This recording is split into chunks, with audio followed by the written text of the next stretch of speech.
Good morning, everyone. My name is Janine, and I'm going to be reporting on the Aboriginal people and their early contributions to healthcare.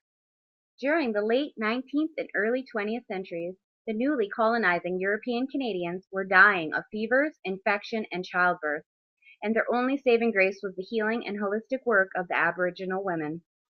This is largely forgotten in the history books, and I would like to take a minute to remember and thank the Canadian Aboriginal people for their contributions to medicine and for their sacrifices throughout history, and a special thank you to the Tanaha Aboriginal Nation from here in Cranbrook.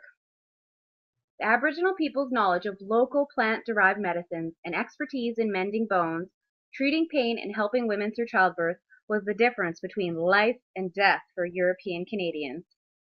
Interrelations between Aboriginal and non-Aboriginal people was heavily frowned upon, but this was near to impossible considering that the Westerners were the minority, comparing 9,000 Aboriginal people to 4,900 Westerners in Alberta in 1885.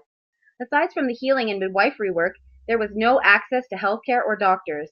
Even as Canadian cities began to expand, physicians preferred to remain in urban areas versus rural to solidify a better wage.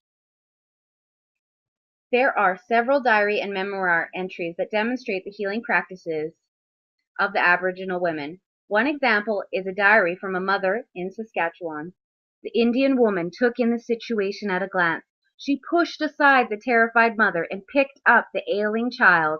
By signs, she indicated hot water from the kettle on the stove. Into it, she put a pinch of herbs from the pouch slung around her waist. She cooled the brew and forced some of it between the blue lips of the infant.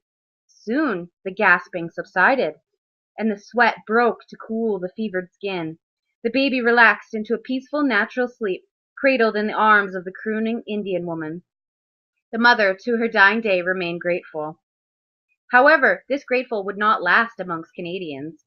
At the same time that the Aboriginal women are saving the European Canadians' lives, the Department of Indian Affairs is hiring individuals to suppress Indigenous cultural activities. Prior to 1884, the Indian Act dealt with property matters, Indian government, and education.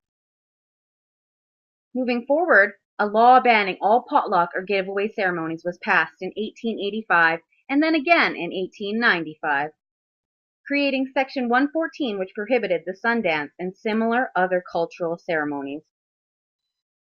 Next, negative images were portrayed of Aboriginal women. This made the Westerners uncomfortable in their presence.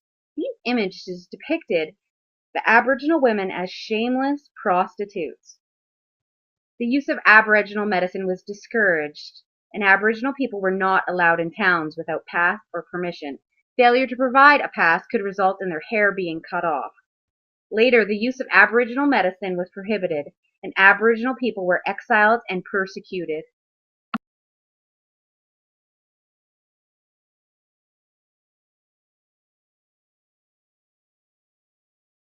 Created using Powtoon.